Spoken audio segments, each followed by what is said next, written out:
प्रणाम, मैं गिरहुआ।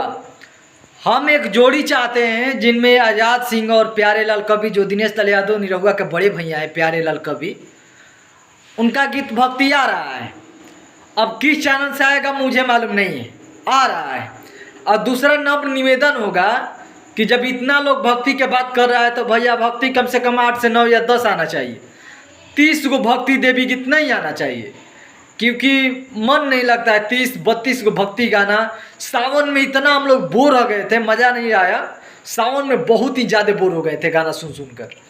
और हम लोग चाहते हैं कि 9-10 को जो भक्ति गीतवा हो उसमें बेस्ट क्वालिटी हो, कॉपीराइट म्यूजिक ना हो। ये ना कि हाई कॉपीराइट म्यूजिक के साथ भी गाना आया है तो उसी पर भक्ति गा दिए और फिर वही गाना हो जाए, वैसा भी ना हो।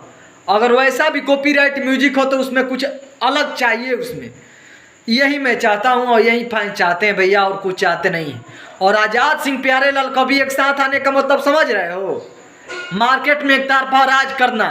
अगर आज़ाद सिंह प्यारे लाल कवि मिलकर अच्छा से गाना लिख देंगे तो मुझे अनुमान है कि जिसका भक्ति चलता है वो तो चलबे करेगा।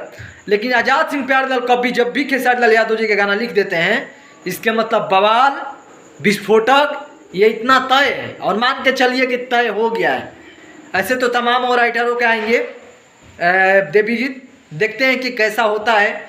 बट 10 गो 9 गो होनी चाहिए, 30 गाना नहीं चाहिए। बहुत ही ज़्यादा भक्ति हो जाता है, बोर हो जाता है आदमी। कौन भक्ति आजकल सुन रहा है? भले ही अश्लीलता के ससुरा ये लोग विरोध कर रहा है, भक्ति के कोई भैया गाना उतना ही बजता है। 9 से 10 दिन है, बस काम खत्म।